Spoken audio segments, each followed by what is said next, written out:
8 years of marriage, and I'm social media friends with my neighbor's dog, but not my own wife. Our only connection is the cold, silent transaction of handwritten notes left on the table. We've lived entirely separate lives under one roof. Her private sanctuary is up on the second floor, while mine is tucked away down on the first. We barely cross paths. Think of us as two nations with a non-aggression pact, careful never to breach the peace. Mortgage split, utilities split. As for the typical intimacy of a married couple, that has been non-existent for years.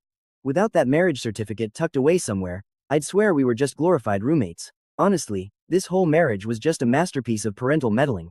It was a strategic move to silence their relentless pressure to marry. Our parents pooled savings for the down payment, and we handled the gifts. I put up $200,000. She matched it with another $200,000. That made $400,000 in total, which we stashed in a joint account. Following her lead, I became keeper of the car. She told me we could draw from that fund for any major emergency. I just had to give her a heads up, and as long as it wasn't crazy, she'd give me the green light. She promised to sign off. My wife is actually a titan in the web novel world, a top-tier author selling film rights and pulling in insane cash. Because of that, our schedules are completely opposite. I head out to work just as she's drifting off to sleep. By the time I crawl into bed, she's waking up to grind. Lately, we haven't even exchanged 10 full sentences. But unexpectedly today, she actually came downstairs and approached me for the first time. Yu Qiaoqiao was dressed with uncharacteristic vibrance, wearing a bold orange-tinted lipstick. She had perfectly applied eyeshadow and a playful miniskirt. This was a side of her I'd never seen before, so I couldn't help but steal a few extra glances. Perhaps I stared too long. She looked a bit self-conscious, glancing down at her outfit before giving a quick, graceful spin. Finally, she looked up, locked eyes with me, and asked, "What is it? Is something off?" I shook my head, offering a rare compliment. "Not at all. You look stunning. Heading out?" She nodded slightly. "I'm going on a date." "A date? From a married woman?" I looked away and cleared my throat, pretending to focus on my phone. The room instantly filled with an awkward, heavy tension, and a wave of regret washed right over her. Yu Qiaoqiao realized her choice of words was terrible. She was so used to calling hangouts with girlfriends dates that she'd said it out of habit. She quickly scrambled to clarify. "With my best friend." Hearing that, my expression softened. Still not sure what else to say, I just gave her a polite, "Be safe out there." She caught my look, though. She paused, then blurted out, "It's a girl." Overemphasizing that only made the whole thing feel highly suspicious.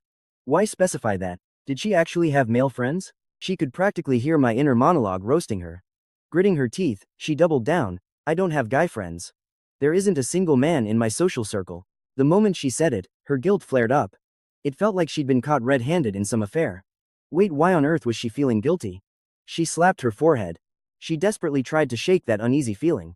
She didn't let any men around her, not even a male mosquito was allowed near, so why was she acting so defensive? She felt like I was totally unfazed, which only made her want to explain herself more.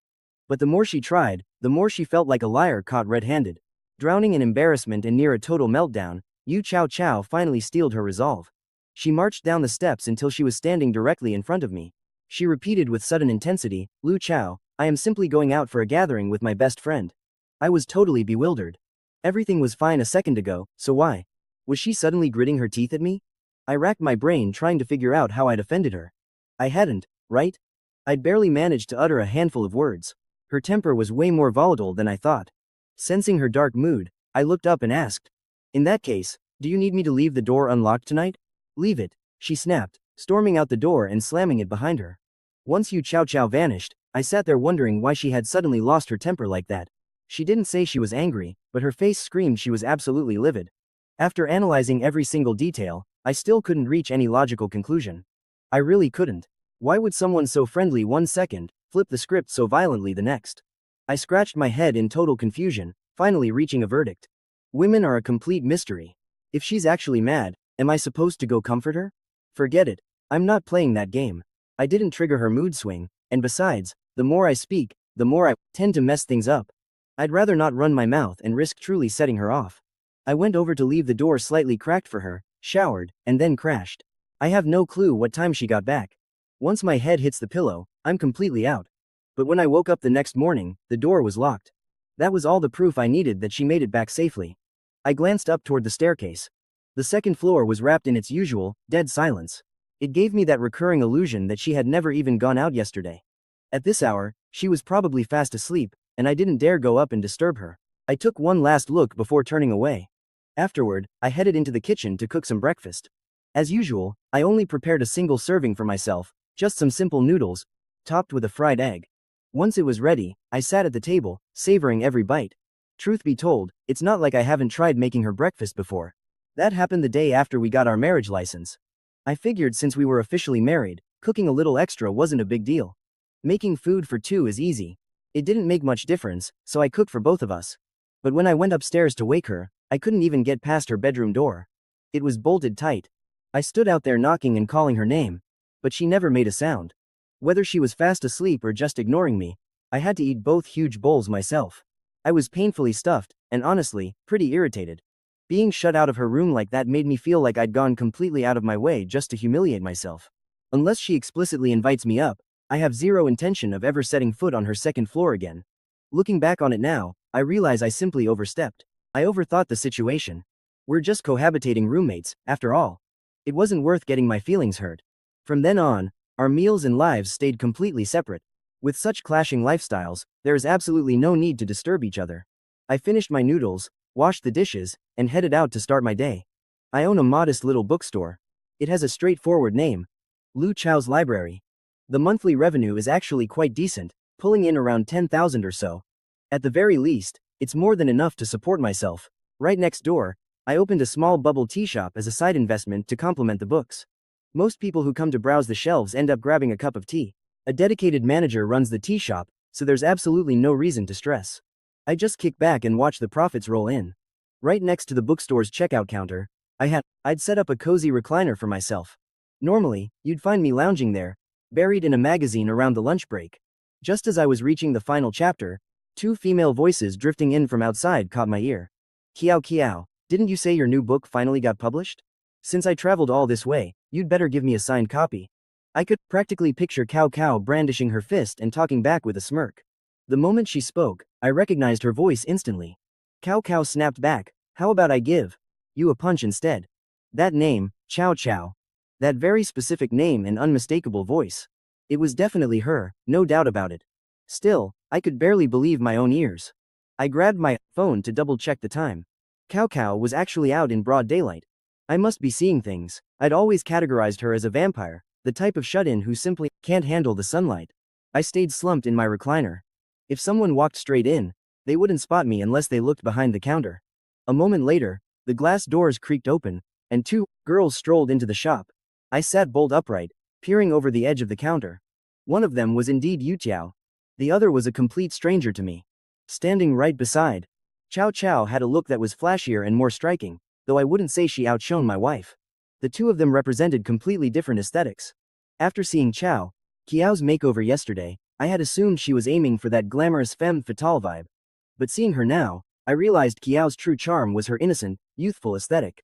Qiao turned to see who the owner was, and our eyes locked. That familiar caught cheating panic washed over her again.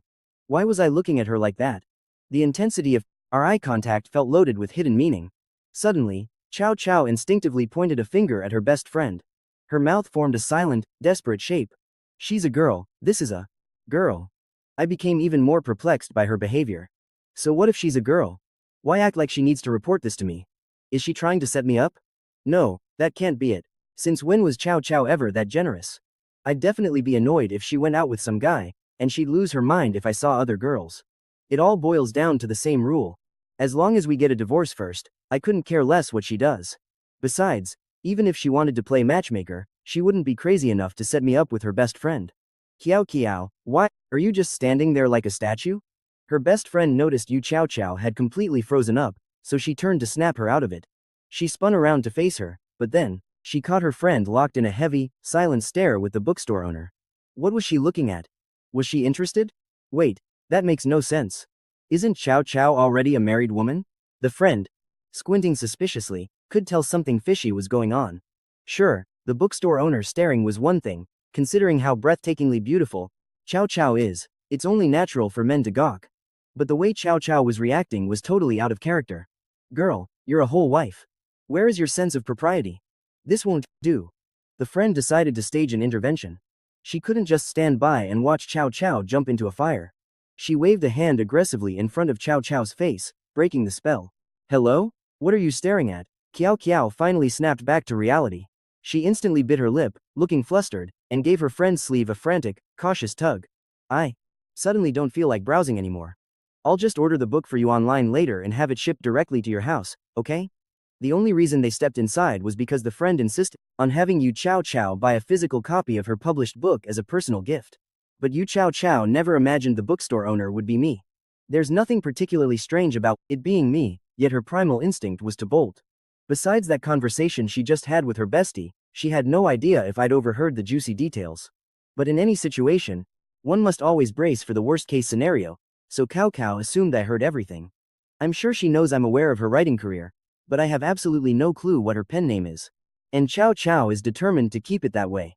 After all, this is a secret she hasn't even shared with her parents. To Cao, being a famous author feels strangely embarrassing. And when she thinks about the specific genre of her books, the cringe factor only intensifies. Desperate, she tried to drag her best friend out, but the girl remained completely oblivious to her panic. Instead, she yanked Qiaoqiao further into the aisles. What are you scared of? Her friend asked, totally baffled. It's literally just a bookstore. We can buy the copy here and now, so why on earth would we wait for an online order? Her friend instinctively misinterpreted Cao's bizarre behavior as a simple case of maidenly shyness. Meeting a secret crush would naturally make anyone blush. And precisely because of that, her friend couldn't just stand by and watch Cao dive headfirst into a toxic trap. She didn't care how other women lived, but Cao needed to listen to her. We're going in to get that book. My shop doesn't really require active customer service. Usually, people just wander in to browse. Once they find what they're looking for, they either find a cozy spot to read or head straight to the counter to pay. Sometimes, they simply duck inside just to blast the AC while scrolling on their phones. So, my daily responsibilities don't actually include playing host to customers. Only when someone is truly lost among the stacks will I finally get up to help them track a book down. So, even after Cao and her friend walked in, I remained glued to my seat without moving an inch. Right now, Cao was dying to make a run for it. Maybe she should have just stayed in bed today. Actually, she definitely shouldn't have set foot in this specific bookstore. The beautiful CEO is basically the villainess, already crushed by the female lead. Eventually, she couldn't withstand her bestie's relentless pestering. A few moments later, Qiao approached me with 2 books in her arms to settle the bill. Since these were meant as a gift, it was only natural that Cao should be the one to pay. When she brought them to the counter, my gaze shifted suspiciously. It wasn't that anything was inherently wrong, but as the owner of this establishment, every single volume was shelved by my own 2 hands. Just by glancing at those 2 specific covers, I could already hazard a guess as to what kind of content was hidden inside. Sure enough, a visibly mortified Cao handed the books over. I scanned the titles, dominated by the CEO's Forbidden Love and My Gentle Tyrant. I suppressed a chuckle deep in my chest, finding this little girl, Cao, increasingly intriguing. So this is her, the girl who usually acts so deep and brooding. This is exactly why she refuses to let anyone see those titles or learn her secret pen name. Pretty embarrassing, right? Qiao's scalp pricked with pure awkwardness. She felt like she wanted to crawl out of her own skin. I read the titles with a straight, neutral face, but Cao felt that as I uttered those scandalous words, a faint, mysterious smirk played upon my lips. I was definitely mocking her. Still, I wasn't nearly as bold as her best friend. The second I voiced those titles aloud, the friend standing right behind Cao burst into a fit of raucous, hyena-like laughter. Cao was practically radiating dark energy, feeling trapped between a rock and a hard place. It felt like everyone was ganging up on her. Seeing her friend lose it, I felt the urge to laugh too. But I'm a professional, through and through. I don't break character, so I immediately schooled my features into a blank expression. The friend leaned in and patted Cao on the shoulder. Cao, what are you so terrified of? What's wrong with these titles? Sure, they're a bit cringe, but hey, you're raking in serious cash. She kept teasing her, but honestly, what's so bad about these titles? They're written perfectly for the genre. Qiao was flushed with embarrassment and rage. Finally, she gritted her teeth. Pay up. That sharp demand was aimed right at me. I bit back a laugh, grabbed a plastic bag, and packed the 2 books for her.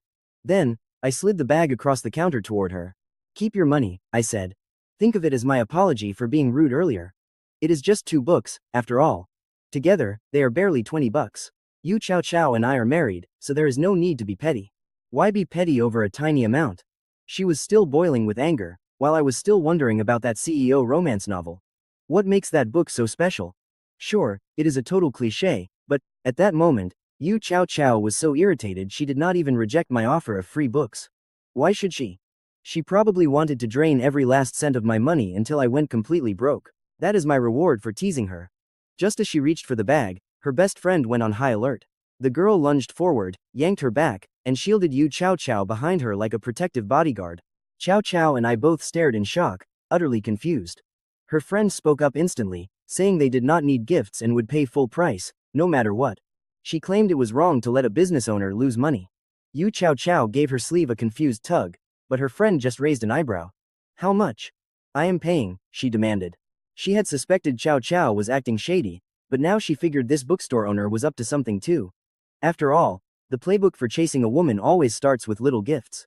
She had seen this move 1,000 times. Qiao thought 2 free books were harmless, but accepting a gift today meant feeling obligated to return the favor tomorrow.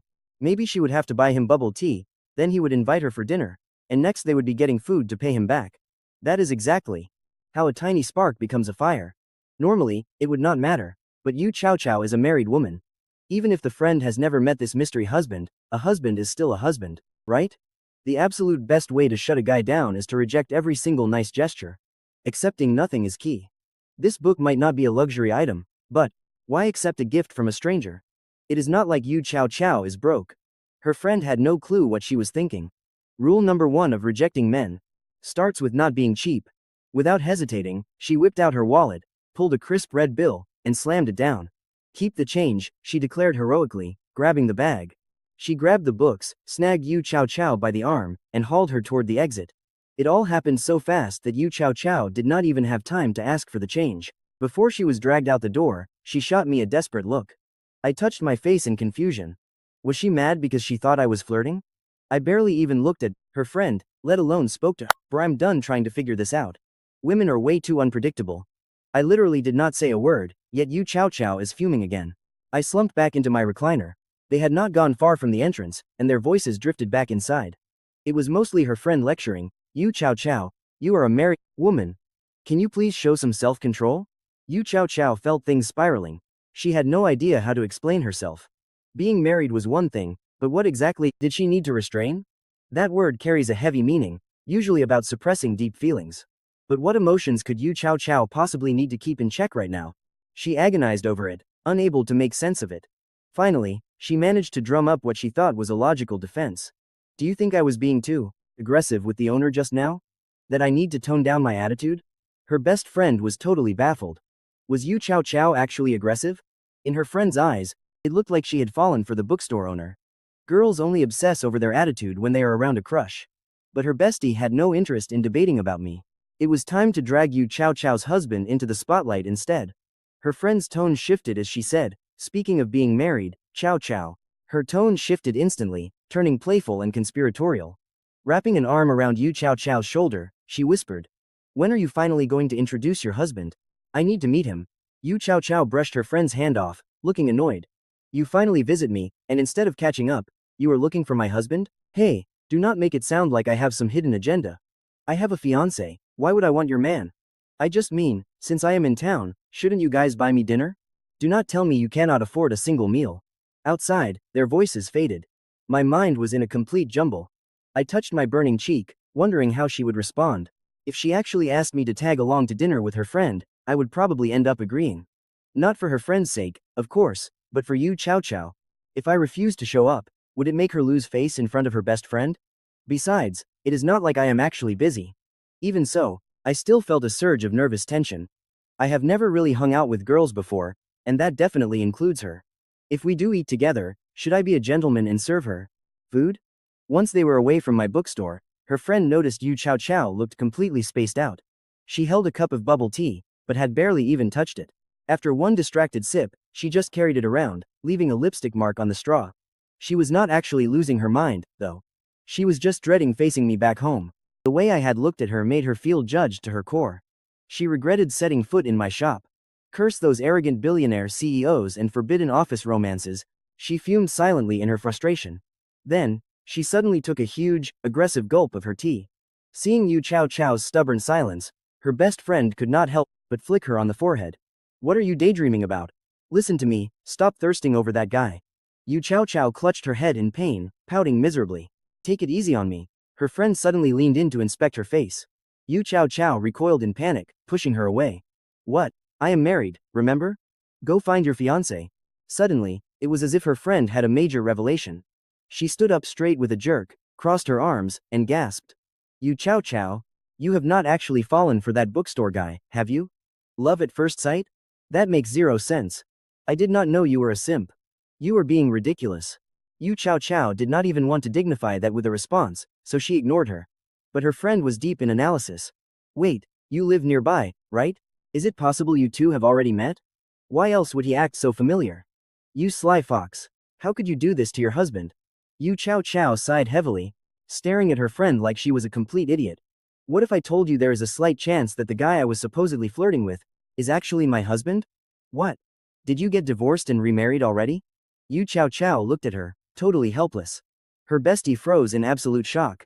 After a long pause, the reality of the situation finally clicked. Are you serious? Would I lie about this? Should I bring a dummy to dinner tomorrow instead? Honestly, being married to me was not something she wanted to hide. She had not told her best friend sooner simply because it had not come up. Actually, she didn't even have a photo of me. Sure, there was one on our marriage certificate, but Qiaoqiao didn't want to deal with the hassle of snapping a picture of a legal document. Just to show off. As for tomorrow's dinner, Qiaoqiao paused, you're definitely footing the bill, since you accused me of having some scandalous affair. She was determined to save every penny possible. After all, she was basically broke. So you two were just flirting out in the open? Her friend's eyes darted around suspiciously, asking a quick follow-up question with a teasing smirk on her face. So, when are you planning to divorce this husband of yours? The moment those words left her mouth, it was as if Qiaoqiao's tail had been stepped on. She nearly jumped out of her skin. Who said anything about divorce? Her best friend found Qiaoqiao's defensive panic hilarious. She knew exactly what was happening in her head, but she just wanted to keep teasing the girl. She continued her interrogation. Didn't your own words imply that you don't even like him? Qiaoqiao fell into a brief, thoughtful silence. Then, she replied with complete sincerity. It's different. I might not love Lu Zhao, but I don't hate him either. We've lived together for years, you know. In fact, we've managed to live together pretty peacefully. I'm grateful he tolerates my chaotic schedule. I've crept out at midnight countless times to grab takeout or cook, and I honestly wonder if I'm a massive nuisance to him. Even if Lu Zhao doesn't love me, he still accepts all my flaws. I've been thinking, since we're legally married, as long as we don't clash over major decisions, then divorce just isn't on the table. Unless, of course, he decides to call it quits. Any minor daily friction can be smoothed over with time. And if the day ever comes, where he finds his true love and wants a divorce, I won't let it break my heart. That's just where our fate ends. My bestie chuckled and praised me. You're surprisingly open-minded. But then her expression shifted, her tone turning ice cold. If my fiancé ever caught feelings for someone else, I'd rip his head off. I silently shuffled to the left. She's terrifying. I ended up heading home quite late, around 7 or 8. I assumed Qiaoqiao wouldn't be back so early. Wasn't she supposed to be hosting her best friend? Yet the moment I stepped through the door, there she was, sitting at the dining table, slurping down a bowl of noodles. I was stunned for a second before reality sank in. It was dinner time, but it still felt incredibly bizarre. Why on earth wasn't she out dining with her bestie? Hearing the click of the door lock, Qiaoqiao instinctively looked up toward the entrance. She realized she'd slipped up out of pure habit, the words tumbling out of her mouth. Her internal clock was just so warped that this hour didn't feel early to her at all. She wanted to say something to fix the vibe, but the delay only made it more awkward. Flustered, she just lowered her head, as if searching for an escape, before looking back up and asking, "Want some?" This whole situation felt surreal. Qiaoqiao was actually inviting me to share dinner with her at a moment like this. I didn't dare accept. When things get this weird, there's usually a catch. I still vividly remember this afternoon, when she shot me that inexplicably sharp glare. Could that look have been a warning? That once we were home, she was going to settle the score? Surely not. What kind of deep-seated grudge could she have? Is she really blaming me for getting close to her best friend? I racked my brain once more, meticulously retracing my steps, only to realize I'd barely exchanged 2 sentences with her friend. Suddenly, Qiaoqiao slapped her forehead and looked my way. Wait, my bad, she mumbled sheepishly. I totally forgot to make a portion for you. I felt a momentary pang of awkwardness. It's fine, I replied flatly. I'll just whip something up in a bit. Typical. I knew she was up to no good. Qiaoqiao had no clue what was going through my head, but she truly wasn't playing mind games. Isn't the most common greeting just asking? if someone's eaten, or inviting them to join? Qiaoqiao was simply following that script out of habit. Since she never shares meals with me, she never bothers to cook for a second person. Technically, making an extra portion is no hassle, but she wasn't sure I'd even want to eat. Besides, she hates wasting food and knew she couldn't finish it all herself. Then, another thought struck her. She looked at me and pointed toward the table. Why don't you just have an egg tart instead? She had literally nothing else to share. Without a word, I started walking directly toward her, assuming I was actually going to accept the snack. Qiaoqiao set down her chopsticks and reached into the takeout box on the table, pulling out a single flaky egg tart as I closed the distance. She held it out, offering a silent peace offering. She was sitting while I loomed over her. Given the height difference, handing me that tart required her to maintain a pretty awkward reaching posture. I didn't take it immediately. Instead, I looked down, studying her face. The corner of her mouth was glistening with oil, likely a messy souvenir from the drumstick she'd just inhaled. The bowl of noodles Qiaoqiao was devouring looked like an absolute feast.